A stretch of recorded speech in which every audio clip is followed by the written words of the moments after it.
The Demon Queen presents the defeated hero with an unexpected job offer to work in her castle. He trembles, completely overwhelmed by this bizarre turn of events.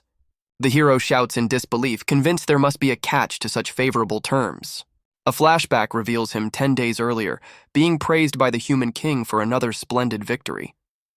His Majesty's guards then present him with the promised reward for his service. Alan's polite gratitude quickly twists into stunned confusion upon seeing the contents. Inside the massive chest lies a pitifully small pile of coins, a laughable payment. The royal guards question his dissatisfaction, completely unfazed by the insulting reward. With a strained smile, he desperately asks His Highness if this paltry sum is truly everything. He reminds them he just vanquished an S-rank demon king responsible for destroying 7 cities. Alan forces a smile, admitting the king's glare is more terrifying than any demon he's faced. The king coldly confirms the reward is intentional, dismissing any notion of a mistake. His Majesty then reveals that Alan's reward was docked to cover the expenses of the city battle. He's being charged for the city's reconstruction, a bill for the collateral damage of his heroism. Alan desperately argues the city was already a smoldering ruin thanks to the Demon King before he even got there. His fight simply finished the job, shattering what was already broken beyond repair. The king's fury erupts, his voice booming with indignation at the hero's excuses. He berates Alan for not luring the demon away to prevent further destruction. Completely blindsided, Alan questions his own title as the kingdom's #1 hero. The king's final crushing argument implies that a true hero should have lived up to those expectations. With a grimace, Alan concedes the point, while his inner fury threatens to boil over. The king delivers a final, condescending warning, telling him not to disappoint the crown. He numbly agrees, the title of strongest hero now ringing with bitter irony. The scene shifts, showing the cold, impersonal halls of the royal palace after his departure. With the hero gone, the king's council of ministers steps forward to convene. An advisor observes that the hero's discontent is finally showing, which the king confirms was all part of the plan. Watching him depart, the council concludes that their attempts to tame the hero were a failure. Unaware of the betrayal, the council behind him begins plotting how to dispose of him. A cunning advisor suggests his removal must be spun into a heroic legend for the masses. Another minister wishes the hero would simply snap, making him a controllable weapon for their own ends. A minister scoffs, comparing the hero to a troublesome child who needs to be managed. The king narrows his eyes, determined to find a way to deal with their powerful, unruly asset. A cruel smile spreads across the king's face as a devious plan begins to form. Just then, a cloaked advisor approaches the throne, offering the perfect solution to their problem. The scene cuts away, showing the explosive force of the hero's power in another devastating battle. The flashback ends, revealing a completely drained Alan collapsing onto his bed in his Spartan room. He's startled by the sudden appearance of a maid, who has come to check on him after his return. The maid, Sarah, watches as he wearily asks to be left alone, already dreading his next call to duty. He sits in despair, realizing that in an age of endless demon kings, a hero never gets a day off. As he prepares for his next mission, he reflects on the 72 demon lords still out there, an endless cycle of war. He reads a report about the kingdom discovering its 100th hero, a fact that's getting a lot of buzz. He scans the hero rankings, seeing the top 10 spots are still held by the usual suspects. And sitting at the very top of that list is Alan himself, the strongest hero and the world's greatest protector. Yet despite his legendary status, he stares at his paltry pay, finding it impossibly small for the next mission. He bitterly contrasts his fate with lesser heroes who get rich and famous by cherry-picking easy fights. His bleak thoughts on survival are cut short by an insistent knock at his door. He's barely had a moment's rest before a royal official arrives to dispatch him on another quest. The official hands over a wax-sealed envelope containing his next set of orders. The target is the Demon Queen's castle, and the official coldly confirms the mission is no mistake. Completely bewildered by the assignment, Alan questions if they're truly sending him there. He stares at the mission details, pointing out the target is inexplicably labeled as F rank. Alan internally scoffs at being sent to fight the Demon Queen, a mission ranked for rookie heroes. The royal official confirms the insulting rank is correct, much to the hero's disbelief. Dodging questions about the king's motives, the official simply demands Alan prepare for immediate subjugation. Utterly defeated by the kingdom's blatant disrespect, he reluctantly agrees to the mission. Just then, his maid Sarah enters the room announcing that his dinner is ready. She's surprised to find him already cloaked and ready for departure, his back turned to her. Without fully facing her, he curtly explains that he's already been assigned his next commission. With a worried expression, Sarah wishes him safety and promises to await his return. He gives a short, detached reply before walking out the door to face his new bizarre quest. After a long journey, Alan finally lays eyes on the Demon Queen's imposing fortress. He rereads his orders, noting the target is Demon Lord Lilith, whose castle is at the very edge of the demon realm. Intrigued by the grand castle, he wonders what kind of demon lord would live here, especially one with such a low rank. With determined steps, he crosses the threshold into the mysterious stronghold. The castle's interior is shockingly immaculate and eerily silent, with no signs of life. He wanders the empty halls, completely bewildered by the absence of any guards or demonic presence. His mind races with possibilities, wondering if another hero or a rival demon has already cleared the place out. A sudden noise from behind a massive set of doors snaps him out of his thoughts, drawing his attention. Before he can react, the doors are blasted open with tremendous force, sending a shockwave through the hall. His eyes narrow with grim determination, ready to face whatever enemy emerges from the darkness. A mysterious voice welcomes the hero as he steps into the throne room, halting him in his tracks. The voice belongs to the Demon Queen Lilith, who sits upon her throne with an air of absolute confidence. She confirms his identity as Alan, the strongest hero, to which he cautiously agrees. Satisfied, she remarks that her invitation seems to have been delivered successfully. Alan is baffled by her mention of an invitation, having no idea what she's talking about. The Demon Queen questions his presence, wondering why he's here if not for her summons. She reveals with a cunning smile that she sent a letter to the human kingdom, challenging him to a duel. He's stunned to learn his mission was ordered by the Demon Lord herself, a completely absurd turn of events. A grin slowly forms on his face as the pieces of the puzzle finally click into place. He realizes the insulting F-rank designation wasn't the king's idea, but a specific request from his opponent. He declares he's a busy man and wants to get this over with immediately. A wave of irritation hits him as he realizes she's the reason his day off was ruined. The Demon Queen suddenly announces she has no intention of fighting him at all. He stares back in shock as she calmly repeats her refusal to battle. Completely baffled, Alan demands to know why she summoned him if not for a fight. With a cunning expression, she reveals her true purpose was to scout him. The hero can only echo the word back, trying to make sense of her claim. She then extends a formal job offer, asking the strongest hero to work under her. His mind short-circuits as he processes the absurd proposal of becoming her subordinate. Overwhelmed by the bizarre turn of events, he can only manage a hollow, incredulous laugh. The Demon Queen calmly confirms she's fully aware of his identity as a hero. Alan dismisses the idea as absurd, stating a hero would never be hired by a demon lord. He clenches his fist, reminding her of the 1,000-year war where defeat means annihilation for their people. She interrupts, explaining that she wants him precisely because he is the hero. He warns her that trying to manipulate him is a waste of time, a trick better suited for a rookie. The Demon Queen simply agrees, acknowledging everything he said is true. Her unexpected agreement leaves Alan completely speechless and confused. She then shrewdly observes that he seems deeply dissatisfied with his current situation. He reels back, wondering if she can read his mind, as he's never spoken of his discontent to anyone. She continues, accurately describing his harsh working conditions and meager pay, leaving him utterly stunned. Stunned by her insight, he demands to know how she could possibly understand his situation. The Demon Queen smirks, clarifying that she doesn't read minds, she just has her ways of knowing. His hand trembles as he internally questions her honesty, suspecting she's hiding a powerful ability. She continues her pitch, pointing out the absurdity of his last payment and how impossible it is to survive on it. With a flourish, she reveals the secret to her knowledge, a small, unassuming magic tool. She explains that this one-time use item let her peer into his true thoughts from a great distance. The Demon Queen lays out his harsh reality. He's a hero who can't demand a living wage, yet a human who needs one to survive. She warns that his current path will only lead to burnout, but he weakly tries to deny it. Despite her painfully accurate assessment, his resolve begins to harden. He defiantly declares his identity as a hero, refusing to be tempted by her sweet talking. He accuses her of being just another tyrant, using her power for selfish personal gain. The Demon Queen calmly states that she is different from all the others. With a confident smile, she reveals her true ambition, the peaceful coexistence of all races.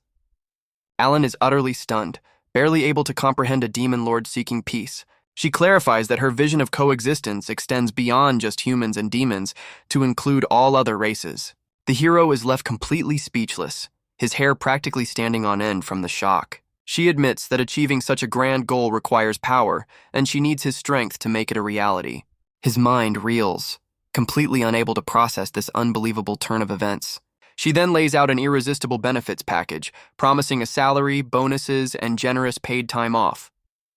A scale appears in his mind, weighing his title as hero against the incredibly favorable terms of the Demon Lord's offer. Alan shouts his refusal, but the Demon Queen assures him that demons are honor-bound to their contracts. Undeterred, she smiles confidently and prepares to repeat her irresistible offer. The hero struggles to resist, admitting her tempting words are starting to break through his defenses. Her voice echoes with a grand declaration, officially hiring him under these incredible conditions. He kneels before her, completely overwhelmed by the greatest dilemma of his life. Sensing his hesitation, she sweetens the deal with free food, causing him to pop out from his hiding spot in shock. He clutches his head in turmoil, his identity as a hero clashing painfully with the tempting offer. He internally admits that if not for his title, he would have accepted her proposal in a heartbeat. The Demon Queen smirks, knowing her clever, multi-pronged attack on his resolve is proving highly effective. As a final push, she offers him a personal servant, leaving the hero utterly speechless. The Demon Queen grows impatient, wondering if her offer is still not enough to sway him. A sudden magical backlash erupts before her, startling them both. As the smoke clears, Alan stares in utter disbelief at what he sees. The imposing Demon Queen has been replaced by a small childlike version of herself. She panics, realizing her 5-minute transformation has just worn off. The hero is completely baffled by this sudden and bizarre development. He accuses her of deception, but she nervously insists she is the real Demon Lord, just inexperienced. She bristles with indignation when he questions her identity as Demon Lord Lilith. Alan struggles to comprehend why the mighty Demon Lord is now a child. Their eyes meet in a tense standoff, the power dynamic completely upended. The hero and the tiny Demon Lord are locked in a moment of shared disbelief. Just then, 3 other heroes stride into the throne room, interrupting the bizarre standoff. They declare they've been sent by the king to provide assistance. One of them explains the king was concerned for Alan's safety after he accepted the duel. Alan eyes them suspiciously, questioning the true nature of their assistance. A burly hero smirks, then points out the child, asking if she's the Demon Lord. The group acknowledges her young appearance, but agrees she's still a threat that must be dealt with. Their shadows loom menacingly as they announce their plan to subjugate her on the spot. As the Demon Queen recoils in fear, Alan steps in, telling the others to stand down and leave it to him. He turns to face the newcomers, dismissing them and insisting he can handle the mission alone. Alan confidently tells the other heroes to leave everything to him, but the lead hero coldly informs him that it's not that simple. A blade suddenly pierces Alan's chest, leaving him in utter shock. He turns to see his fellow hero driving the sword deeper, a look of betrayal on his face.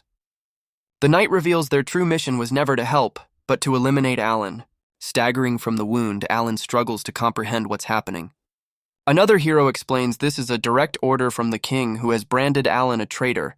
The burly hero mocks him, laughing at how the #1 hero's pay is less than theirs. As his consciousness fades, Alan can barely process their cruel words. He desperately clings to the belief that His Majesty would never issue such an order.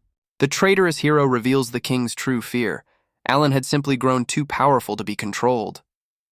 With his strength failing, the world's strongest hero crumples to the ground, his mission cut short by betrayal. His former comrades justify their treachery as a necessary act for peace, a logic Alan can't comprehend as he bleeds out. Ignoring their fallen leader, the heroes turn their attention to the Demon Queen, already calculating their reward for her defeat. Lilith erupts in fury, disgusted by their hypocrisy and questioning their right to the title of hero. The lead hero coldly declares that his duty as a hero is precisely why he must eliminate her. He confidently raises his holy sword, vowing to end her life and add another victory to his name. Suddenly, a massive shockwave shatters the throne room's grand window, interrupting his threat. All 4 of them whip around, stunned by the unexpected and powerful disturbance. The hero stares in disbelief as he realizes his legendary holy sword has been inexplicably broken. The traitorous hero stammers in disbelief, unable to comprehend what's happening. Alan rises to his feet, disappointed that they severely underestimated his resilience. He casually explains that a simple stab to the heart is hardly a threat to him anymore. A text box reveals the holy power coursing through his veins has already healed the wound. With an icy glare, he informs them they should have aimed for his head to finish the job. As the heroes prepare to strike again, the Demon Queen commands them to stop. A sudden blast of energy sends the two assailants flying backward, their armor cracking under the force. Their faces contort in pure shock, completely unprepared for this new development. The tiny demon lord presents Alan with a new holy sword, declaring their impending defeat. Now armed with a legendary blade, Alan strikes a powerful pose, ready to face his betrayers. He now wields the primordial holy sword, a blade crackling with immense sacred energy. It's revealed to be the pinnacle of all holy weapons, the ultimate force against evil. With his new weapon in hand, he turns to the Demon Queen and announces his decision to accept her job offer. He rephrases his acceptance with a smirk, clarifying that he has officially been hired. The Demon Queen's face lights up with pure joy and disbelief at his confirmation. One of the betrayers erupts in fury, unable to comprehend a hero siding with a demon lord. Alan calmly turns the question back on them, questioning their sanity for the assassination attempt. He lays out his realization. The king saw him as a threat to be eliminated for his own selfish reasons. His gaze hardens as he poses a chilling question, blurring the lines between hero and villain. He officially renounces his title, declaring that if they are heroes, he wants no part of it.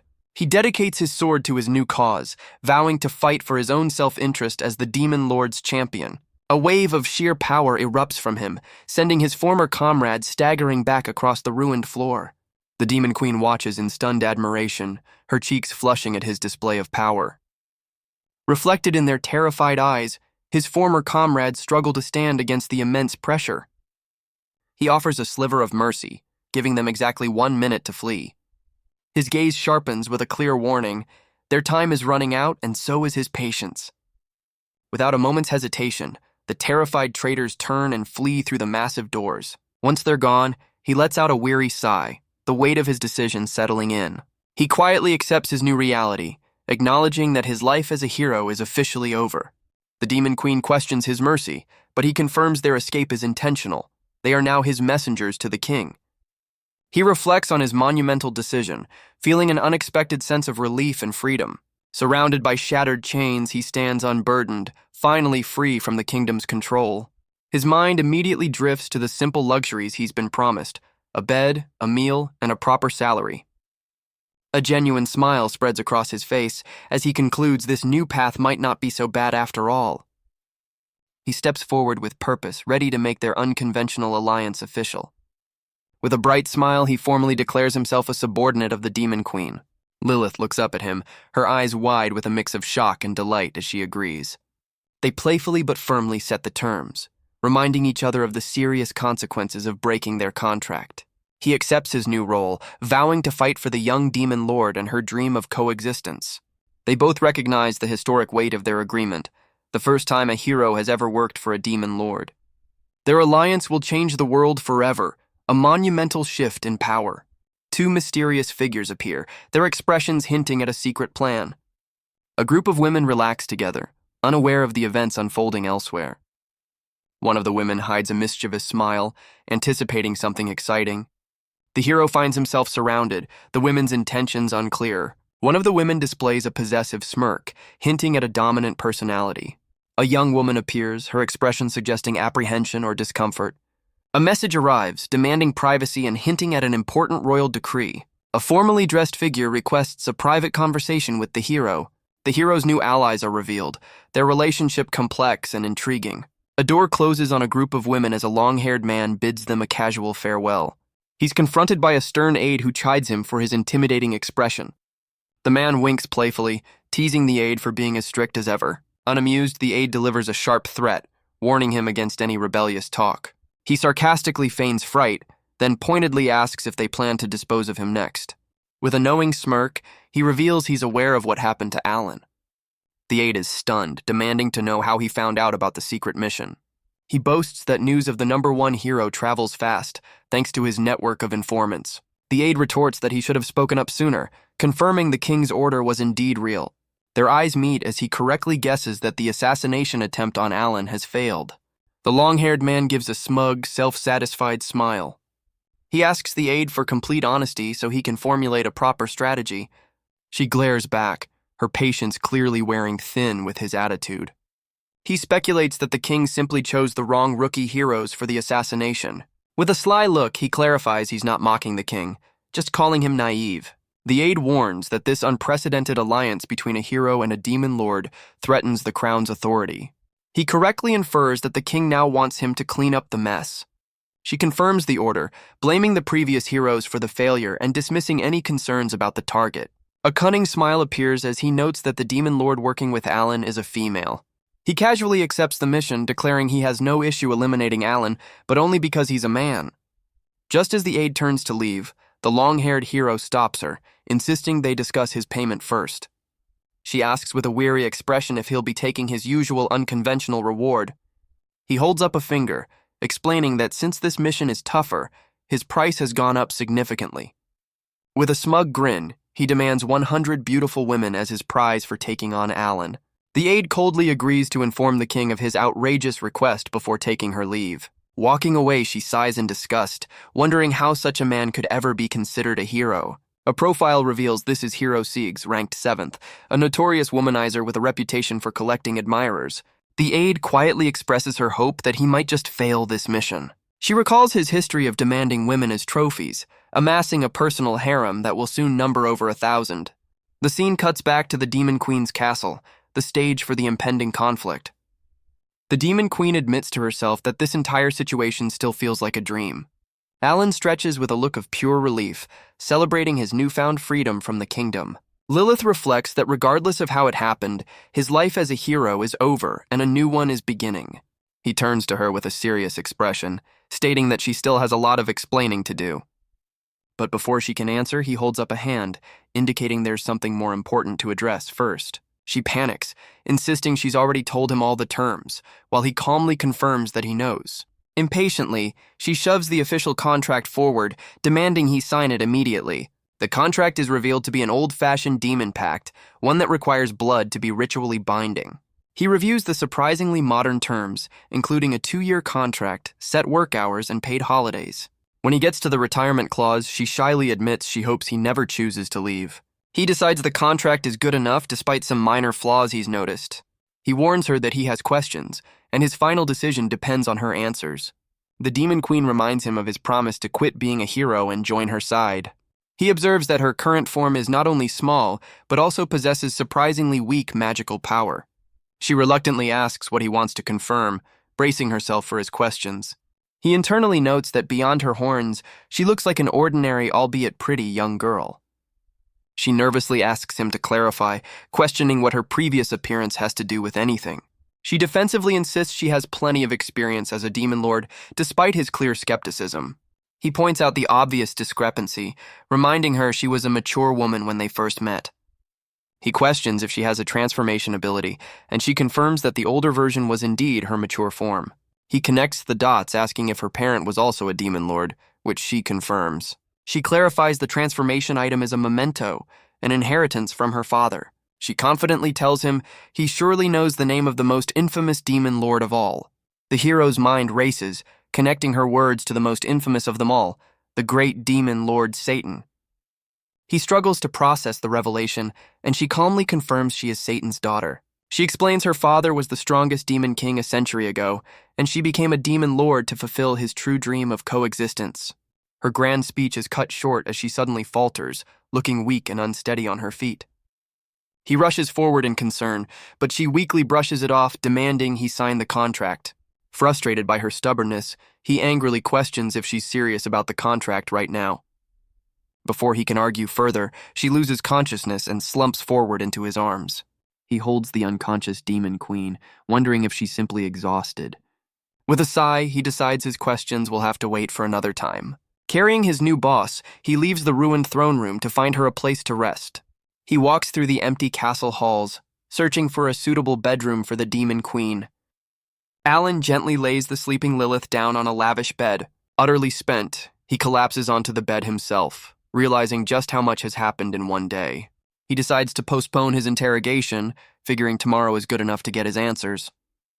The next day, he knocks on her door, checking to see if she's finally woken up. Entering the room, he's surprised to find the Demon Queen is still fast asleep. He gently tries to rouse her, but she only stirs slightly, still deep in slumber. He watches her sleep, a small smile on his face as he notes how peaceful she looks. In her sleep, the young Demon Queen instinctively grabs onto his arm, holding it tight. Her eyes flutter open, and in her drowsy state, she mistakes him for her father. Coming to her senses, she blushes, recalling that he is the hero who is no longer a hero. Alan panics, trying to correct her lingering confusion between a demon lord and a hero. Suddenly wide awake, she points an accusing finger at him, much to his exasperation. She unleashes a flurry of panicked questions, while he tries to explain he only carried her to bed. Their argument escalates as she accuses him of being a pervert, which he vehemently denies. She angrily vows to one day become a stunning woman, and he sarcastically tells her to let him know when that happens. Alan turns away, already exhausted by his new boss's fiery personality. They both catch their breath, completely drained from their heated argument. The scene flashes back to her explanation of the powerful pendant she wears. Alan had asked if the item was a memento from her father, which she confirmed. She revealed its magic lets her assume a mature form, allowing her to live independently. He then questioned if she had any other subordinates, to which she nervously agreed. Back in the present, Alan announces it's time to continue his interrogation from where they left off. He points out that he can't sense anyone else in the castle besides her. She desperately tries to cover, insisting her other subordinates are just temporarily away. His sharp, skeptical gaze shows he doesn't believe a word she's saying. He presses for a number and she nervously claims to have 200 subordinates. Alan immediately calls her bluff, leaving the Demon Queen stunned that he saw through her lie. He calmly revises his estimate down to 2 people, then asks when they're expected back. Defeated, she admits that his blessing makes it impossible for anyone to lie to him. Cornered, she finally confesses the truth. She only has 2 subordinates in total. She then erupts, revealing one left to train a decade ago and the other is on an indefinite research trip. The hero can only stare in disbelief, completely baffled by her ridiculous situation. He bluntly concludes that she's essentially all by herself, a fact she can't deny. Alan realizes with a grim expression that she's been isolated in this huge castle for a very long time. She glares back defiantly, challenging him to judge her for living on her own. Lilith tries to justify her solitude, explaining that for a demon, a century is a relatively short time. Instead of judging her, Alan gently pats her head, telling her that her efforts have been amazing. The unexpected kindness leaves the young Demon Queen completely baffled. He quickly apologizes for the unconscious gesture, while she reacts with flustered surprise. With a calm expression, Alan confirms that he has heard enough and has no more questions. A nervous Lilith looks down, finally asking him what he's decided to do. He looks at her with empathy, asking if she's been lonely living all by herself in the massive castle. She grumbles to herself, annoyed that he sees her as just a helpless child with no subordinates. A knowing smile plays on his lips as she defensively asks what he's getting at. With a bright, decisive smile, he asks for the contract and declares that he will sign it. Her face erupts in pure, disbelieving joy as she asks if he's truly serious. He agrees to work for her, but playfully warns that she must honor all the terms of their deal. The Demon Queen's face lights up, her eyes sparkling with pure, unadulterated joy. She happily declares their contract official, while he insists he's no longer qualified to be called a hero. Leaping to her feet, she enthusiastically promises to uphold her end of the bargain. A sense of calm washes over him as he accepts her earnest vow. He then smirks, wryly admitting that the rest of the world would likely consider him a disgrace. With a quiet resolve, he tells her to simply call him Alan from now on. She beams with delight, formally welcoming him to her side. He returns the sentiment, officially sealing their unprecedented alliance. But their moment is cut short by a sudden, loud bang at the throne room doors, startling them both. A sudden presence at the door startles them both, and Alan immediately prepares to investigate. A long-haired man casually steps through a blasted open wall, complaining about the castle's untidiness. The newcomer, Hero Sigs, strikes a pose, looking unimpressed by his surroundings. He greets Alan with a smug familiarity, confirming their prior acquaintance. Alan sarcastically asks if Sigs is here for a rescue, but the hero confirms his intentions are the exact opposite. Alan looks utterly defeated, lamenting the unfairness of his situation yet again. Sigs reveals a small, ornate device, catching Alan's eye with its familiar design. It's revealed to be a sacred teleportation tool, a luxury item far beyond Alan's meager pay grade. Sigs then points at the small Lilith, expressing his disappointment that she's not the woman he was expecting. As Lilith questions the newcomer's identity, Alan explains he's the notorious womanizer, hero Sigs. Sigs expresses a predatory interest in Lilith, despite her current age. Lilith reacts with visible discomfort and apprehension to Sigs's words. Alan's internal monologue reveals Sigs's reputation as an insatiable womanizer. Alan warns Lilith about Sigs, sensing the danger he poses. Alan steps forward to protect Lilith, telling her to stay back. Alan and Lilith share a brief, silent exchange, seemingly strategizing. Alan expresses shock and disbelief, realizing something unexpected. Sigs reveals a weapon, implying Alan's realization is related to it. Sigs introduces his weapon, hinting at its unique properties. Alan reacts swiftly, seemingly intercepting an attack from Sigs. Alan realizes with frustration that Sigs's holy sword is already affecting the Demon Queen. The womanizing hero explains his blade's special ability to captivate and control any female. A close-up reveals Lilith's eyes have turned into hearts, confirming she's fallen under his spell. Alan stares in disbelief, demanding to know when the hero managed to enchant her. Sigs smugly declares that the Demon Queen is already his victim and gestures for her to approach. Now under his control, Lilith picks up the primordial holy sword, her intentions clear. She coldly orders Alan to be cut down, and he prepares to face his brainwashed new boss. With a powerful leap, the enchanted Lilith flies directly at Alan, ready to strike. She swings the legendary blade down towards him as Sigs watches with a triumphant smirk. Alan desperately blocks her attack, trying to break the spell by calling out her name. Sigs smugly notes that Alan's pleas are useless, but Alan realizes this and forms a new plan. He grits his teeth, acknowledging that breaking the spell on his new boss will be a serious challenge. Sigs boasts that he's in a different league than the rookies, a fact Alan grimly accepts. A text box explains that Sigs's power is linked to his mental strength, making his enchantment incredibly difficult to break. He stops his own fist inches from her face, unable to bring himself to harm the brainwashed Demon Queen.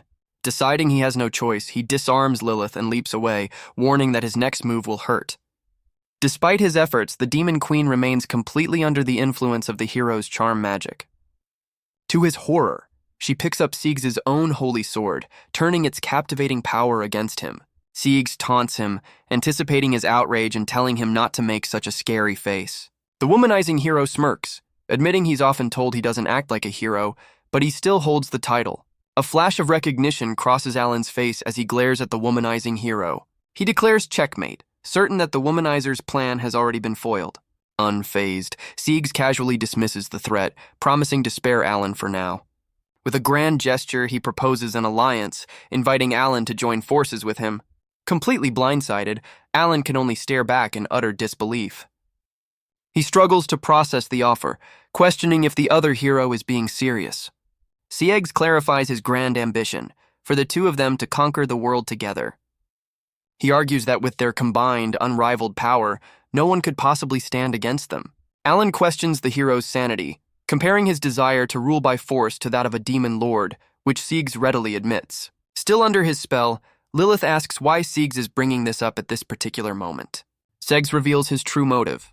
Conquering the world is simply a more efficient way to claim all the women he desires. Alan lets out a dry laugh, finding the other hero's self-serving logic almost comically absurd. The womanizer tries to sweeten the deal, promising Alan his own share of the spoils and popularity. Sigs confidently declares that together they can have everything, including the entire world. Alan admits that such an ambitious and inviting story had never even crossed his mind. With renewed resolve, he states that titles like hero no longer hold any meaning for him. The womanizing hero looks on with a smirk, questioning if Alan is truly uninterested in his offer. Sigs mocks him, pointing out the hypocrisy of his morals after he's already sided with a demon lord. Alan stands firm with his new sword, declaring that no matter what, he can't forgive evil. He closes his eyes with a sigh, utterly exhausted by the other hero's twisted sense of justice. He reflects that while she's a demon lord, her dream for coexistence proves she isn't evil. Sigs calmly delivers an ultimatum, telling Alan to join him or face elimination. But Alan flatly refuses, declaring he's already made a binding contract with the Demon Queen. The brainwashed Lilith coldly agrees, stating it's a boss's duty to handle disobedient subordinates. He scolds his new boss, questioning how a demon lord could fall for such a simple brainwashing trick. Sigs boasts that no woman can resist his charm, lamenting that Alan wasn't born female. Ignoring his words, the enchanted Lilith lunges forward, determined to carry out Sigs's order. Alan reveals the pendant he took from her, calling out her name in a final attempt to break the spell. As he touches the pendant to her chest, her own will fights back, rejecting the womanizer's control. A powerful shockwave erupts from her, shattering the enchantment and sending the holy sword flying. The pendant's defensive magic not only breaks the spell, but transforms Lilith back into her powerful adult form.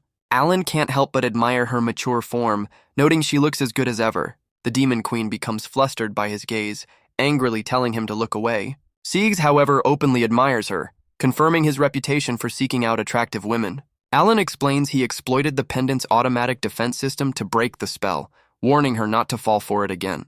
The womanizer scoffs, pointing out that her freedom is only temporary and she's still vulnerable to his power. With a smug look, Sigs interrupts their reunion, casually tossing his holy sword aside. He declares his intent to recapture her by force, vowing to make the Demon Queen his once more. The two sides face off in the ruined throne room, preparing for the inevitable confrontation. Alan calmly asks the womanizing hero stares in confusion, unable to grasp what just happened. Alan draws attention to the womanizer's blade, asking if he's finally noticed the change. He reveals the secret to the enchantment. The hero's sword manipulates the air, a trick he plans to counter with a gust of wind. He unleashes a powerful whirlwind, clearing the air and catching the other hero completely by surprise. With a confident smile, he boasts that any ability is easy to overcome once its principles are understood. The force of his counterattack sends the massive chandelier swinging wildly overhead. Annoyed, the womanizer declares he'll keep things simple, planning to defeat Alan before turning his attention back to the Demon Queen. However, Alan moves faster, closing the distance to strike before the other hero can react. With a single decisive blow, he disarms the shocked hero, sending the enchanted blade flying. He stops his hand just short of a final blow, declaring that the so-called hero simply isn't strong enough. Alan tells the disgraced hero to quit and go back to his women, an order Sigs surprisingly accepts. He follows up with a single devastating punch, sending the womanizer hurtling through the air. The womanizing hero is launched from the castle, soaring through the air like a discarded toy. He plummets toward the distant ground, a tiny speck against the sky after his decisive defeat. The Demon Queen worries about the mercilessness of the attack, but Alan coolly notes that heroes are resilient. Alan immediately asks about his payment for the job, but the Demon Queen flatly denies his request, leaving him stunned.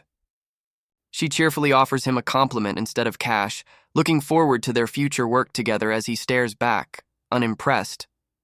He lets out a sigh and decides to forgive her, wryly accepting his new role as her subordinate. His easy acceptance catches her off guard, bringing a faint blush and a delighted fanged smile to her face. She looks at him with a pleased and slightly smug expression, overjoyed that the strongest hero is truly on her side. The scene cuts away from the castle, their new alliance now firmly established. Meanwhile, back in the human kingdom, Alan's maid Sarah waits patiently in her room. She fondly recalls a past moment with Alan, a faint blush revealing her deep affection for him. Her quiet thoughts are suddenly interrupted by a sharp knock at her door. A voice from the hallway calls out, specifically seeking Hero Alan's personal maid. The door swings open as a man confirms her presence and steps inside. The royal aide coldly informs Sarah that she has been transferred and must prepare to leave at once. She stares back in confusion, unable to process the sudden news of her reassignment. When she questions the order, the aide cruelly reveals her duty to Alan has been terminated. The aide's cold, impassive expression confirms the kingdom's decision is absolute. The aide coldly explains that her master is no longer considered a hero. Sarah's eyes widen in utter disbelief, unable to comprehend the statement. The official story is laid out. Alan is a traitor who sided with a demon lord and attacked his fellow heroes. She desperately refutes the accusation, certain that her master would never betray the kingdom. As proof, the aide reveals that Hero Sigs returned gravely injured, his holy sword shattered, naming Alan as his attacker. The aide coldly tells her to accept the shocking truth, leaving no room for doubt. To prevent panic, the kingdom plans to handle the situation appropriately before any public announcement. The chilling reality of their plan is revealed, an order to eliminate Alan at all costs. The maid is completely horrified by the kingdom's ruthless decision. With newfound determination, she clenches her fist and agrees to the transfer, accepting her new role. Sarah makes a shocking declaration, surprising the royal aide. Her determined gaze reveals a newfound resolve. Sarah struggles with her emotions, conflicted by her duty. Lilith nervously explains her inexperience to Alan. Lilith expresses discomfort as Alan initiates a compromising action. Alan tries to reassure Lilith, but his words seem to have the opposite effect. Lilith pleads for mercy as Alan continues. Lilith feels overwhelmed and expresses her fear. Alan checks the time, seemingly unfazed by Lilith's distress. Alan declares the end of their training session. Lilith protests the indignity of being collared, but Alan explains it's the only way to keep her from fleeing. She complains about being pushed to her limits while he criticizes her lack of resolve during their training. He turns the tables, pointing out that she's the one who has broken all her promises. A list reveals that none of the contract's terms, holidays, meals, or a servant, have been honored. She desperately tries to justify the situation, asking who would manage the castle if he took a day off. Utterly resigned, Alan declares he'll just handle all the chores himself. Lilith suddenly volunteers to do everything, but he complains that she's the source of his problems. He clenches his fist, arguing that leaving the chores to her would only make things worse. He reminds her that he also lives there and expects a clean home and proper meals. The young demon queen reluctantly concedes, finally understanding his basic requirements. Alan encourages Lilith's growth with basic advice on well-being and training. He sets a condition for their arrangement, requiring her obedience until she fulfills her promises. Lilith agrees to begin training the following day, eager to prove herself. She nervously confirms her understanding and willingness to comply. Lilith tries to renegotiate the servant clause, offering immediate action for reconsideration. Excited by the prospect, she rushes off to prepare, leaving Alan slightly bewildered. Alan questions the meaning of her hasty preparations, sensing something unexpected. Lilith returns, dressed in a maid outfit, surprising Alan with her interpretation of servant. He dismisses her attire, urging her to focus on training instead of role-playing. Lilith clings to him, desperately protesting against the idea of abandoning her maid persona.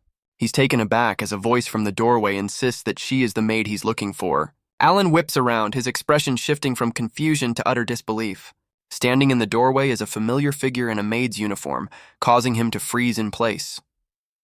He recognizes the woman as Sarah, his former personal maid, leaving him completely speechless. She explains with a gentle smile that she came to bring him home since he was taking too long. Sarah confidently reintroduces herself, playfully asking if he could have possibly forgotten her. The former hero is still reeling, struggling to comprehend her unexpected arrival. He quickly denies forgetting her, his mind racing to understand how she found him. He internally admits he's been worried about how his supposed betrayal has affected her. A confused Lilith tugs on his sleeve, asking who this new woman is and pointing out she also claims to be a maid. Alan confirms to the Demon Queen that the newcomer is indeed Sarah, his personal maid from the capital. Sarah's gaze falls upon the tiny Lilith, questioning if this child is truly the infamous Demon Lord. He apologizes for his drastic change in career, admitting he should have discussed it with her first. But Sarah calmly reveals she's already aware of his decision to quit being a hero and join the Demon Lord. She declares her unwavering loyalty, vowing to follow him wherever his new path takes him. Alan is stunned, realizing she willingly traveled to the dangerous demon realm just to find him. With a confident smile, Sarah reaffirms her commitment, promising to be by his side no matter what. He closes his eyes in quiet contemplation before opening them with a look of renewed resolve. Alan formally accepts her offer, telling Sarah he will be counting on her from now on. Later, the trio sits at a dining table covered in empty plates, having clearly enjoyed a massive feast together. Lilith enthusiastically praises Sarah's incredible cooking skills, impressed by the feast. Sarah announces she's tired from her journey and needs to rest, which Alan readily agrees to.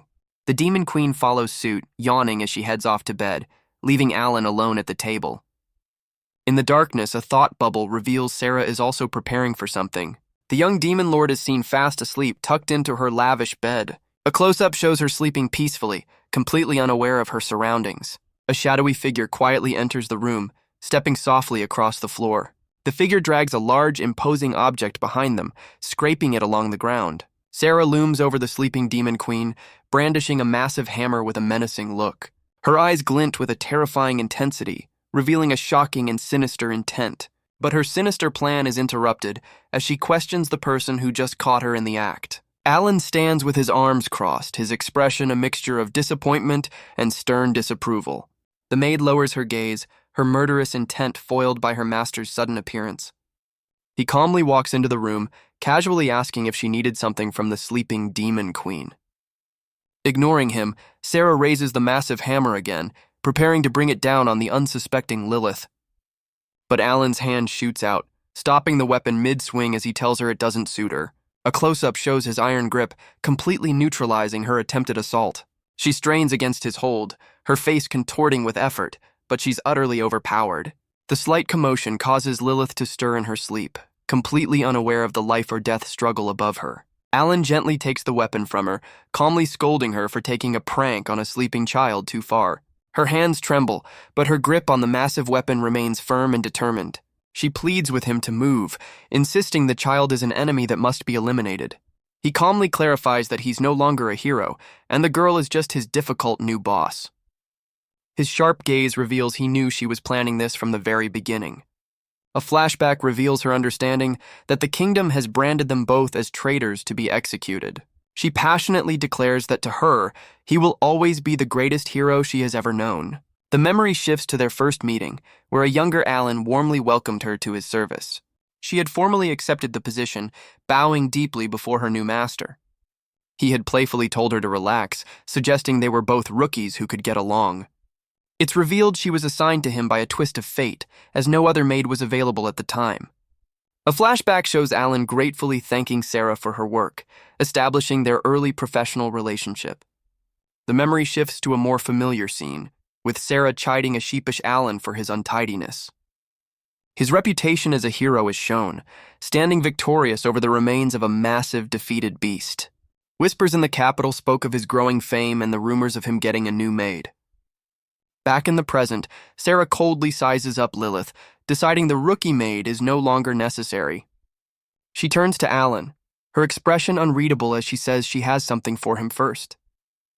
Changing the subject, she announces her intention to prepare a meal, a clear attempt to distract him. The memory returns to a time when Alan gifted her a beautiful pendant he found on a mission. She fondly recalls welcoming him home, a cherished moment between them. Alan reveals he rejected an offer from the higher-ups to replace her, proving his loyalty long ago. He explains the gift is a token of his gratitude, a promise of their continued partnership. The maid quietly processes his heartfelt words, her expression unreadable. The memory shows Alan telling her he specifically refused a replacement because he wanted her to stay. He admits his own shortcomings, explaining that her presence is what he truly values. Alan confesses that her welcoming him home is the greatest reward after any battle. Overcome with emotion, tears of gratitude stream down her face at his heartfelt confession. In that moment, she made a solemn vow to become the best maid for the world's greatest hero. He asks her to stay by his side, completely unaware of the profound impact his words have had. Back in the present, she insists that nothing has changed. He is still the kindest and strongest person she knows. Alan cuts through the tension with a sharp question, asking what she plans to do after she gets rid of him. She reveals her twisted logic. She'd rather end his life herself than let him be killed as a traitor by the kingdom.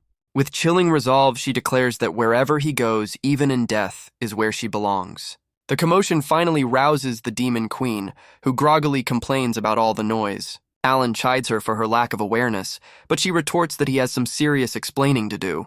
Her eyes go wide as she finally takes in the bizarre scene of Alan restraining his hammer-wielding maid. The demon queen points at the weapon, innocently asking Sarah why she's holding such a thing. Ignoring the question, Sarah tightens her grip on the hammer, her murderous intent unshaken. Alan shoves her back, causing the wild swing to miss and shatter a nearby portrait instead. A worried Lilith asks Alan what's happening, still trying to process that his maid is the aggressor. He steps in front of his boss, declaring this is a private and very serious problem between him and Sarah. Sarah squares off against Alan, her massive hammer poised to strike the sleeping demon queen. He speaks her name with a heavy heart, his expression filled with disappointment. She pleads with him to stand aside, insisting this is a burden she must bear for his sake. With a furious cry, she lunges forward, determined to eliminate the demon queen. Her mind flashes back through cherished memories of her time serving the kind young hero. Their gazes lock in a silent, emotional standoff, a battle of wills between master and maid. She swings the heavy weapon down with deadly force, aiming to end the conflict once and for all. But Alan effortlessly intercepts the blow, stopping the massive hammer with a single hand. Instead of fighting back, he pulls her into a firm embrace, thanking her for her loyalty. Completely stunned by his gentle response, Sarah can only stare in utter disbelief. Her eyes fill with despair as she whispers that it's already too late for apologies. Alan apologizes for leaving without a word, thanking her for caring so much about him. He reassures her that he's still the same person and asks her to hear his side of the story, which she quietly agrees to. She asks if he truly betrayed the kingdom, but he clarifies that it was the kingdom that betrayed him first. He confesses that he has indeed become an enemy of the kingdom and allied himself with the demon lord. Sarah quietly processes the shocking revelation, her expression unreadable. Despite his warning that she'll become a traitor too, she stubbornly refuses to leave his side. Gripping his hand, she reaffirms her vow to follow him no matter where his path leads. She pleads with him to let her stay, promising she'll be useful, and he quietly considers her request. A faint blush appears on his face as he admits she's always been helpful and that he wants her to stay with him. He formally asks if she will continue to serve as his personal maid. With a radiant smile, Sarah wholeheartedly accepts, reaffirming her dedication to him. She makes a solemn vow to stay by his side, even if it means following him into death. The Demon Queen can only stare, completely baffled by the intense human drama unfolding before her. Later, Alan praises Sarah's cooking, grateful to have a proper meal and his maid back. He glances over, noticing that his new boss seems unusually on edge. Alan asks why Lilith is so terrified, but Sarah feigns ignorance with a calm expression. She explains she simply woke the Demon Queen up, prompting Alan to ask exactly how she did it. A panicked Lilith warns him that his maid is dangerous, forcing Alan to demand an explanation from Sarah. Sarah casually materializes the massive hammer, revealing the terrifying method she used for a wake-up call. Sarah explains she resorted to extreme measures since the Demon Queen wouldn't wake up. A flashback reveals she slammed the massive hammer right beside the terrified Lilith's head. Alan remains utterly unimpressed by her justification, while Lilith shivers in fear. The Demon Queen furiously points at the maid, insisting that Sarah is the true demon. Lilith continues to grumble, concluding that all heroes must be insane to employ someone so dangerous. Despite her fear, she takes a hesitant bite of the food, still muttering about the maid's evil nature. Her complaints are instantly forgotten, as her eyes sparkle with pure bliss over the delicious taste. Alan points out her hypocrisy, as she now praises Sarah's cooking and celebrates having a good maid. The Demon Queen retorts that someone who cooks this well couldn't possibly be a demon, leaving Alan exasperated. He wryly concludes that if Sarah is an angel, then she's technically Lilith's natural enemy. The Demon Queen nervously tries to negotiate a day off, appealing to the maid's sense of reason. But Alan announces a tough training session, prompting Lilith to mutter that Sarah is the real demon here. Sarah backs him up with a sweet smile, threatening to withhold lunch if the Demon Queen disobeys.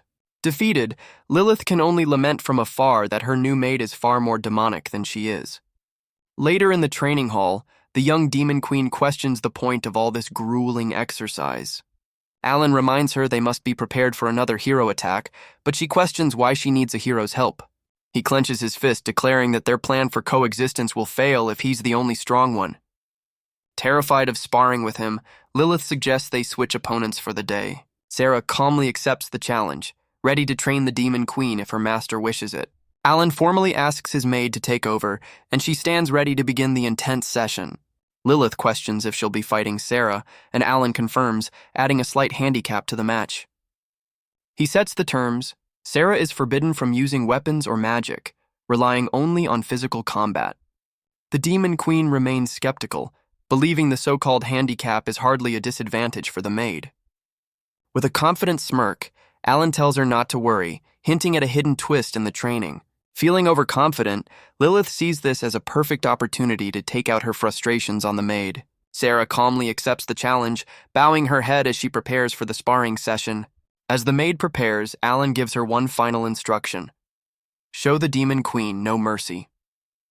Lilith eagerly shouts for the fight to begin, completely unaware of what she's just signed up for.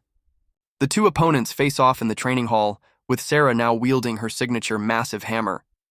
Alan officially starts the match, giving them a strict 5-minute time limit to prove their strength. The Demon Queen eagerly declares she's ready, while Sarah calmly confirms her own readiness. With a sharp clap of his hands, Alan officially begins the sparring match. Sarah immediately questions if Lilith plans to fight in her small, childlike form. In a flash of light, Lilith transforms into her powerful adult form, ready for a real fight. She smirks, warning the maid to blame Alan for the harsh lesson she's about to deliver. Sarah calmly accepts the challenge, stating it's her duty to fulfill her master's orders. The Demon Queen taunts her opponent, but her bravado hides a flicker of genuine shock. Sarah opens with a devastating hammer strike that shatters the floor, but Lilith narrowly evades it. The maid calmly compliments the Demon Queen's dodge, as Lilith gasps in surprise at the attack's power. Before Lilith can recover, Sarah closes the distance and unleashes a barrage of swift, unarmed strikes. The Demon Queen leaps back, narrowly avoiding the maid's surprisingly swift attack. Lilith's face contorts in shock, barely managing to block the relentless assault as Alan watches approvingly. The maid internally assesses her opponent, concluding that if Lilith were human, she'd be a top-ranked hero. Lilith's mind reels, unable to comprehend how a normal human could possess such overwhelming power. Sarah's eyes gleam with pride, honored by her master's praise for her combat prowess. A reveal explains Sarah's secret. Born without magic, her potential was converted into pure physical strength, surpassing even Alan's. Alan gives Sarah the green light to go all out, assuring her that the Demon Queen's adult form can take the punishment. Overwhelmed by the maid's sheer force, Lilith screams in frustration, convinced that Sarah is the real demon. An hour later, the Demon Queen lies defeated on the floor, completely drained and unable to continue the grueling session. Alan scolds his exhausted boss for her poor performance, telling her to learn from Sarah, who remains perfectly composed and ready for more. Alan announces the break is over, but the exhausted Demon Queen insists she can't go on. He points out that she managed to hold her adult form for 10 seconds longer, much to her surprise. Alan explains that her movements have improved, and the pendant's power is growing along with her own strength. He concludes that continued training will allow her to maintain her transformation for extended periods.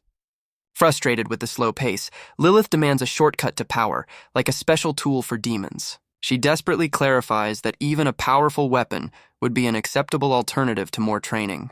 Her words give Alan pause as he considers the possibility of such an item. The Demon Queen suddenly has a flash of realization, remembering something important.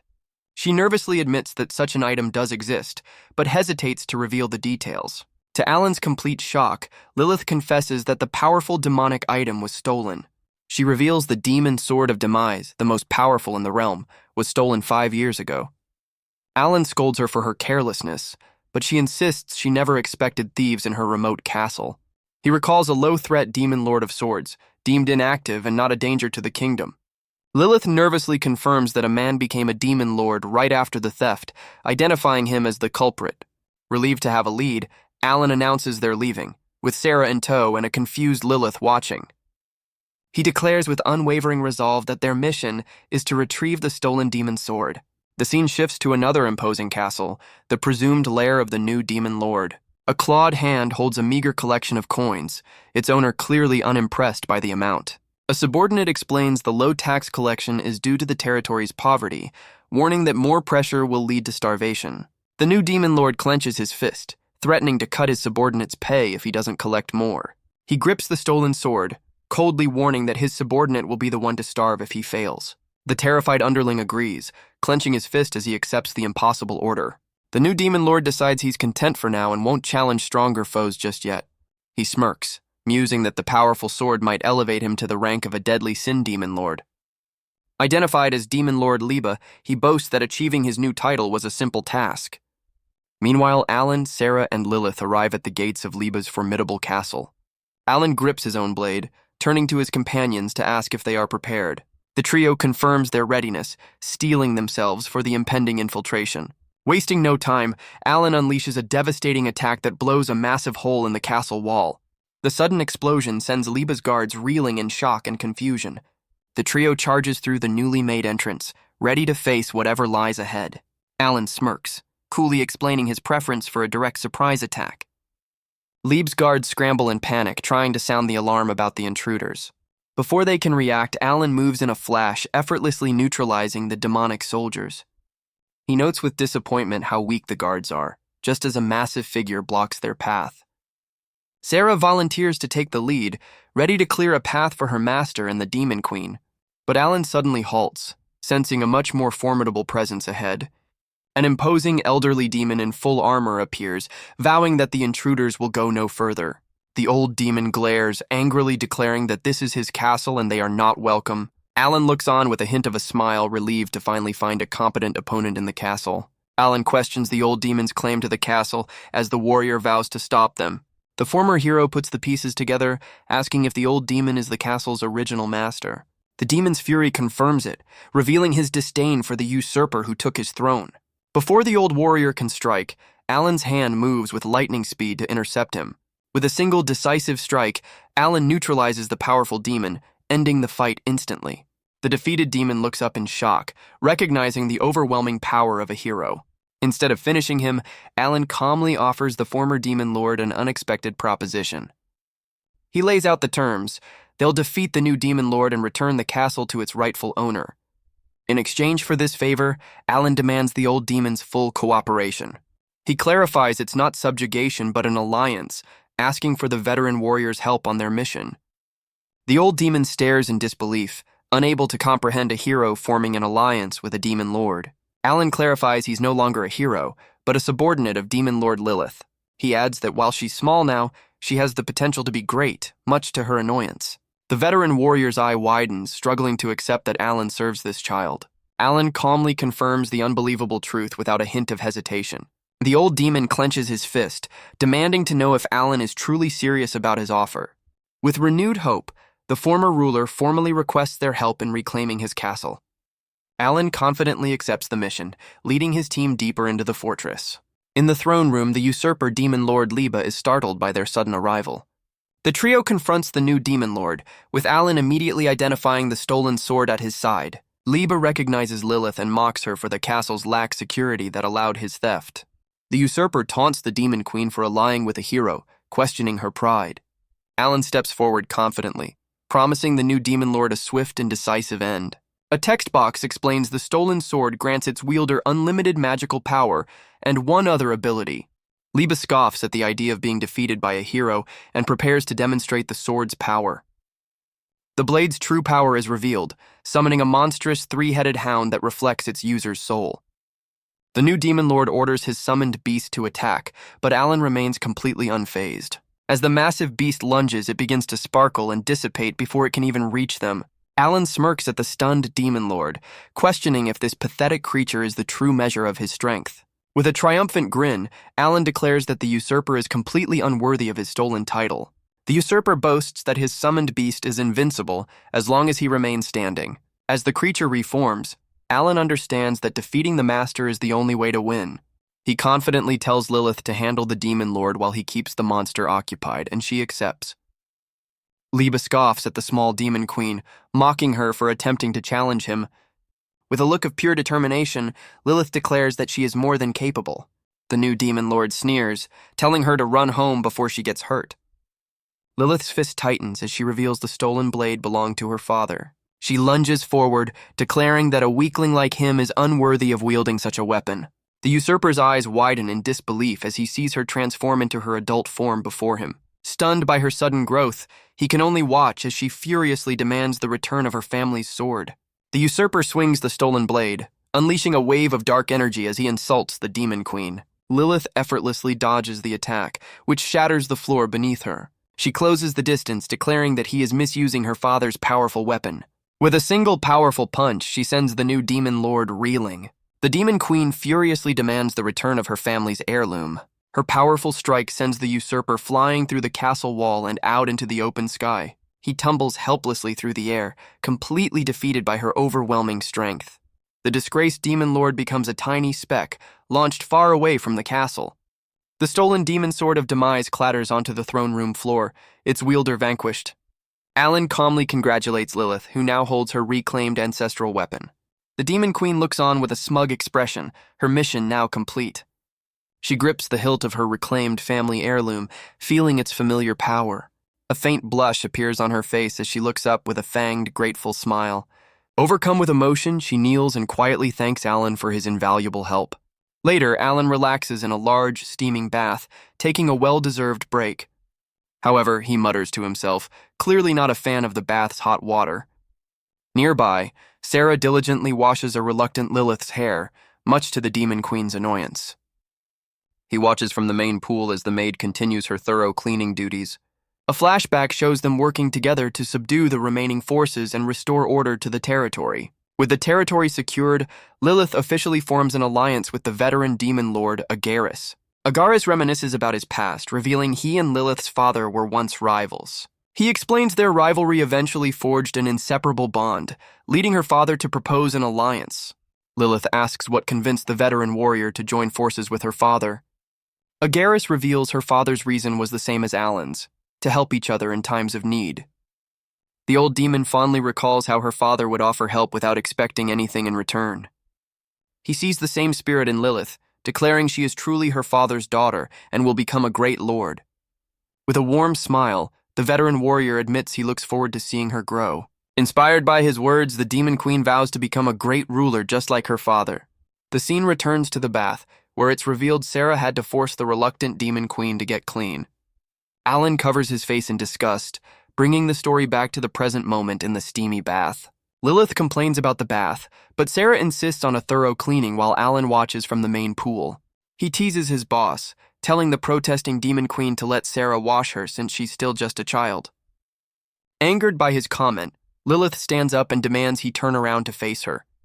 To prove her point, she defiantly transforms, insisting she is not a child. He hesitates, flustered by her insistent demand for him to look her way. With a faint blush, the former hero cautiously turns to see what the commotion is about. Alan is completely stunned as he's met with the sight of the Demon Queen in her full adult form. She smirks triumphantly, gloating that he finally sees her as she truly is. The flustered hero yells at her, scolding her for wasting her precious power on such a trivial display. She ignores his complaint, demanding he acknowledge her as an adult, while he just wants her to be more modest. She teases him about his lack of composure, questioning if the strongest hero is so easily flustered.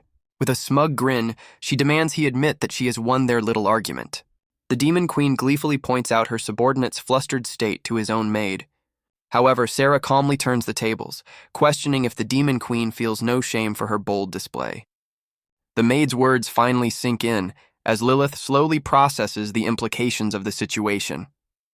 A sudden wave of horrified realization washes over the Demon Queen's face.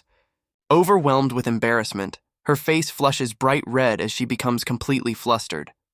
Panicked, she flees the bath in a mortified frenzy while Sarah calls after her to dry off. Alan lets out an exhausted sigh, completely drained by the chaotic scene. He reflects on the recent events, feeling a twinge of guilt as he finally gets a moment of peace. He recalls his former life as a hero, a constant cycle of fierce battles and near-death experiences. Even in moments of rest, he was tormented by an obligation to fight for those in need. His unwavering resolve was to fight relentlessly, never resting until peace was won. Back in the present, he decides to leave the bath, worried about his two companions. Sarah appears, reassuring him that Lilith has already gone to her room. He turns around, surprised to find his maid standing there, also prepared for a bath. She calmly informs him that after tending to the Demon Queen, it is now his turn for her care. The maid points out he can't wash his own back, but he seems reluctant to accept her help. Flustered, Alan insists he is perfectly capable of washing himself. She formally requests to wash his back, using the moment to apologize for her earlier actions. Alan closes his eyes with a sigh before reluctantly opening them, a faint blush on his cheeks. He finally gives in, agreeing to let her wash his back, a request she formally accepts. Sarah begins to gently scrub his back, fulfilling her duty as his personal maid. She comments on the toughness of his back, a result of his relentless training. He fondly recalls how she was always there for him during his grueling training days. The maid quietly confirms she remembers, her expression showing deep understanding. Suddenly, she wraps her arms around him from behind, catching him completely off guard. She holds him in a tight embrace, resting her head on his shoulder in a moment of vulnerability. Sarah confesses that while he fought and trained, all she could ever do was watch from the sidelines. She reveals her deep-seated feeling of helplessness, limited to only waiting for her master's safe return. He turns his head, taken aback by the raw emotion in her voice. A flashback reveals the agonizing loneliness she endured, always trusting he would come back. The memory shows her constant fear that one day her master might not return from battle. Back in the present, he turns to face her, offering a sincere apology for the pain he caused. She pleads with him to never leave her behind again, and he gently reassures her with a comforting touch. Sarah reaffirms her unwavering devotion, asking him to promise he'll stay as she wants to serve only him. He makes a solemn vow right then and there, swearing he won't disappear again. A confident smile crosses his face as he realizes he can now rely on his talented maid to help with the demon lord. With tears in her eyes, she desperately asks for his promise one last time, needing his absolute certainty. He gives his word, admitting that leaving her was the one and only time he ever broke a promise to her. The Demon Queen strains with all her might, struggling to lift the massive ancestral sword.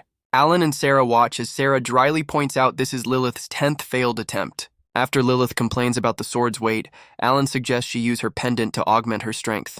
She's shocked that it works, but Alan bluntly reminds her that she's still not strong enough on her own. With renewed determination, the Demon Queen vows to master the powerful weapon as soon as possible. He reminds her that time is short and her training must begin immediately.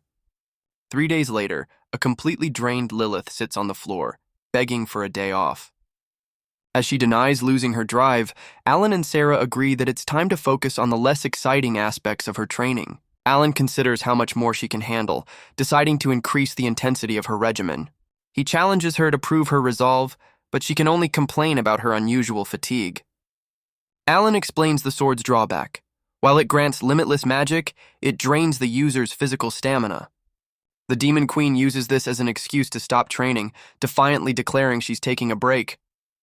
Alan counters her excuse, stating that if her body is weak, they'll train her mind instead. Lilith questions his sudden intensity, wondering what has him so on edge. He admits to having a bad feeling, explaining his unusual sense of urgency. The former hero clarifies that it's more than a simple hunch, even without concrete evidence. He reveals his unease is directed at the human kingdom, which has been suspiciously silent. Alan predicts the kingdom, backed into a corner, is undoubtedly planning its next move against them. He considers the kingdom's options, wondering which heroes they would send to face him. He takes her hand, reminding her of her ultimate goal to become the next great demon lord. He confronts the Demon Queen, asking what she's trying to run away from. She defiantly declares she doesn't want to train, prompting a sharp rebuke from her subordinate. His words strike a chord, and she reaffirms her goal to become a great ruler like her father. He offers his full support with a warm smile, promising they will help her accomplish her goal. With renewed determination, she clenches her fist and agrees to do her best, ready to resume her training. The training resumes, with Alan observing as Lilith slowly learns to wield the demon sword against Sarah. Although her technique is still clumsy, she's gradually getting the hang of the powerful weapon. His maid interrupts his internal monologue, pointing out that he's been muttering to himself the entire time. He admits he's been thinking about her progress, wishing she had a real opponent to test her skills against. Sarah suggests a solution, proposing they consult their new ally, Agares, for a suitable sparring partner. Sarah questions his deep thought, but he brushes it off, lost in his own internal debate. He considers asking Agares for help, but worries the old demon has grown too fond of Lilith to be a proper opponent. His train of thought is suddenly broken as his senses flare up, detecting an unexpected presence. He realizes Lilith has sensed it too, concluding they aren't hostile since they passed the castle's barrier. The two women turn towards the entrance as Lilith confirms they have an unexpected visitor. A flustered demon subordinate bursts in, calling out to the trio as Lilith wonders who he is. Alan recognizes the demon as one of Agares's men, while Sarah explains she knows him from helping with the town's reconstruction. The former hero asks what brings him here, and the subordinate confirms he has an urgent report. Alan's expression turns grim as he presses the demon for details on what has happened. The subordinate delivers the grave news, revealing that a powerful dragon lord has suddenly appeared. A shocked Lilith demands confirmation, as the subordinate verifies a dragon lord is flying over their territory. Alan calmly inquires about the damage, learning that while there is none, the townspeople are terrified and in need of help. He turns to his companions to confirm their willingness to help, and Sarah immediately agrees on his behalf. Wasting no time, Alan decides to head out, accepting that Agares will provide a full briefing on the situation. The Demon Queen reluctantly agrees to accompany him, her expression a mix of duty and fatigue. The scene shifts to the imposing fortress of their ally, the veteran demon lord Agares. Alan is stunned to learn this dragon lord was a comrade of Lilith's father, a warrior he thought had died in the final battle. Lilith recalls riding the dragon with her father, prompting Alan to speculate it's the same one causing the current disturbance. She fondly remembers the Dragon Lord as a gentle giant, insisting his current behavior is completely out of character. Alan offers a reassuring pat on her head, attempting to comfort her as they try to solve this new mystery. Alan tells a worried Lilith that everything will make sense once she sees the Dragon Lord for herself. The trio enters a meeting room, sitting down with Agaris to discuss the unfolding situation. The Demon Queen urgently asks Agaris to confirm if a Dragon Lord is truly in their territory. The veteran warrior admits he never expected to encounter this particular individual again so soon. Alan agrees, acknowledging that this unexpected reunion is a surprise for everyone involved. Lilith seeks clarification, questioning if this is the same Dragon Lord she remembers from her childhood. Agaris confirms the sighting with certainty, explaining that he witnessed the dragon's presence himself. With a determined look, the Demon Queen asks for the Dragon Lord's current location. The old demon clarifies that while the appearance matches, he defers to Lilith's judgment on whether it's truly him. Alan points to a map, revealing the Dragon Lord was spotted near the first town they recently brought under their control. Agaris advises Alan to avoid the town if a battle breaks out with the Dragon Lord. Lilith agrees to try her best to keep the fight away from the town. Alan thanks Agaris for his continued support and apologizes for needing his help again. Lilith reassures Alan that they are in this together and will face any trouble as allies. Agaris expresses concern for their safety and urges them to be careful. Lilith sees the encounter with the Dragon Lord as a test of her leadership. The trio arrives at the town, finding it surprisingly calm and peaceful. Alan is surprised by the town's tranquility, expecting a more chaotic scene. A demon recognizes Alan from a previous encounter, sparking his curiosity. Lilith questions the situation, confused by the demon's sudden appearance and gratitude. The Demon Queen angrily corrects a local demon who mistakes her for Alan's daughter. She learns the dragon has been circling for days, yet the townspeople seem unusually calm. Alan notes the discrepancy with Agaris' report, as the demon admits his initial fear has faded into curiosity. Realizing they have incomplete information, Alan decides they must investigate the dragon's behavior firsthand. He theorizes the dragon isn't hostile, but is instead searching for something specific in the area. Their conversation is cut short as both Alan and Lilith sense a powerful presence drawing near. The former hero's instincts flare, confirming his suspicion that the situation is about to escalate. Lilith points to the sky as the townspeople gasp, announcing the Dragon Lord's arrival. The trio stands ready in the town square, the center of attention as all eyes turn upward. A magnificent and imposing dragon descends from the clouds, its massive form casting a shadow over them all. Lilith waves frantically, trying to get the dragon's attention, but Alan notes it's not responding. The former hero looks on in confusion, questioning the dragon's erratic flight path. Sarah observes the dragon's eye, calmly pointing out to her master that something is amiss. The massive creature swoops lower over the town, its presence now undeniably menacing. As the townspeople begin to flee in terror, Alan resigns himself to intervening.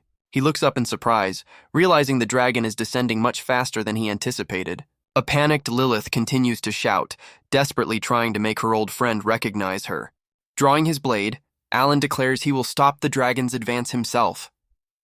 He reassures his companions with a confident look, promising not to seriously injure the beast. Grabbing both Lilith and Sarah, he warns them to brace for a rough but necessary relocation.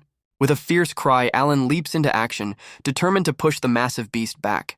He unleashes a powerful slash with his blade, generating a non-lethal wave of pure force. The Dragon Lord is caught completely off guard, unable to counter the hero's swift attack. A massive whirlwind tears through the sky, a testament to Alan's controlled strength. The great beast is sent spiraling through the air, completely at the mercy of the powerful vortex. Alan watches as the dragon is safely redirected, crashing into the distant mountains away from the town. His companions confirm they're holding on tight, having followed his instructions perfectly. He launches them all into the air, giving a reassuring pat to his anxious boss. The trio soars through the sky, closing the distance to the downed Dragon Lord. He gives a final order, telling them to prepare for an immediate battle upon landing. Lilith questions the dragon's strange behavior, but Alan remains silent, processing the situation. They land near the downed beast, and the Demon Queen desperately tries to call out to her old friend. Without warning, the massive dragon lunges forward, its intentions clearly hostile. A huge claw swipes at Alan, who is stunned by the sudden aggressive movement. The beast unleashes a fiery torrent, forcing the former hero to dodge in surprise. Alan skillfully parries the attack with his blade, deflecting the destructive force. His expression turns serious, realizing this is no mere misunderstanding. The Dragon Lord's eyes gleam with malice as it gathers energy for another devastating strike. A powerful beam of energy erupts from its jaws, aimed directly at the trio. Alan leaps in front of his companions, bracing himself to absorb the full force of the blast. The ground erupts where Alan stood, but he emerges from the dust cloud completely unscathed. He calmly reassures his worried companions, confirming that an attack of that level is no threat to him. Lilith stares in disbelief, unable to understand why her old friend is attacking them with such malice. The Dragon Lord lets out a furious roar, its rage echoing through the mountains. Realizing the dragon's intent is hostile, Alan prepares to get serious, promising a much harsher response. Just as the beast prepares another blast, a determined voice cuts through the tension, halting the hero's advance. To his surprise, the Demon Queen steps forward, placing herself directly between Alan and the enraged dragon. She asks him to stand down, declaring her intention to handle this confrontation herself. He warns her of the immense power they're facing, questioning if she's truly ready for this fight. With unwavering resolve, Lilith confirms she understands the risk, insisting this is a responsibility she must bear alone. Alan studies the dragon's eye, realizing something is fundamentally wrong with the beast. He admits that Lilith sees a connection he can't, a bond that transcends the dragon's current rage. With a confident smile, he agrees to let her handle it, placing his full trust in her judgment. He adds one final serious condition. She is absolutely forbidden from losing this fight. The Demon Queen accepts the challenge, calling out to the dragon as she prepares for their confrontation. The enraged beast lunges forward, its powerful wings creating a massive gust of wind. Lilith counters by soaring into the air, her ancestral sword gathering immense magical energy. She unleashes a devastating shower of light, a magical barrage aimed directly at the charging dragon. The great beast opens its jaws wide, attempting to swallow the attack whole as Lilith watches intently. Overwhelmed by the magical assault, the massive Dragon Lord is sent crashing down from the sky. The dragon crashes into the ground, overwhelmed by the Demon Queen's powerful magical assault. Despite the direct hit, the beast rises again, shaking off the damage as Lilith watches with grim determination. From the sidelines, Alan observes the dragon's resilience, acknowledging its formidable toughness. His sharp eyes spot a large, deep scar on the dragon's body, and he realizes there's more to this than just a rampage. Alan analyzes the beast's power, concluding that while it's strong, it seems weakened and its attacks are predictable. He deduces the old wound is constantly leaking magical energy, and the dragon's advanced age is hindering its recovery. Alan tries to warn Lilith of his discovery, but she fiercely confirms she already knows, and that's why she must be the one to fight. Understanding her resolve, Alan watches as she commits to seeing the battle through to its conclusion. The fierce battle continues, with devastating shockwaves from their attacks tearing through the surrounding landscape. Now, in her adult form, Lilith squares off against the dragon, her ancestral sword ready to strike. With a determined glare, Lilith declares her next attack will be the final one. She lunges forward, channeling all her power into a single decisive sword thrust. The dragon counters with a massive energy blast, meeting her attack in a blinding flash. A colossal explosion rips through the sky, with Alan watching as Lilith is caught in the blast. Sarah watches the devastating impact, her expression betraying her concern for the Demon Queen. The shockwave from their clash tears apart the landscape, a testament to their immense power. A massive sphere of energy hangs in the sky, the final result of their cataclysmic collision. The blast sends both combatants plummeting, with Lilith reverting to her child form as she falls. Alan moves in a blur, effortlessly catching his exhausted boss before she hits the ground. He praises her bravery and performance, and she responds with a smug, satisfied smile. Alan asks Lilith to approach the downed dragon, and she cautiously agrees. He clarifies that the dragon's actions were driven by its predetermined lifespan, not a desire to hasten its end. Lilith places a hand on the great beast's snout, asking if she has proven herself worthy. The Dragon Lord's eye closes peacefully, a silent acknowledgement of her strength. She gently comforts the massive creature, having passed its final desperate test. Lilith reveals a secret her father shared. Dying Dragon Lords seek a worthy guardian for their offspring. Alan looks up in confusion as a strange light begins to emanate from the dragon's body. The massive beast's form begins to dissolve, its physical body transforming into pure energy. The trio watches in stunned silence as the dragon is replaced by a large glowing egg. Alan explains this is a form of reincarnation, where the dragon is reborn and needs a protector. Alan finally understands the dragon's erratic behavior was a desperate search for a guardian. He encourages Lilith to live up to the great beast's expectations, a challenge she accepts with a confident smile. Now in her adult form, the demon queen cradles the egg, relieved that she has passed the dragon's final test. She smiles fondly, wishing she could carry the newborn dragon on her back, just as her father once did for her.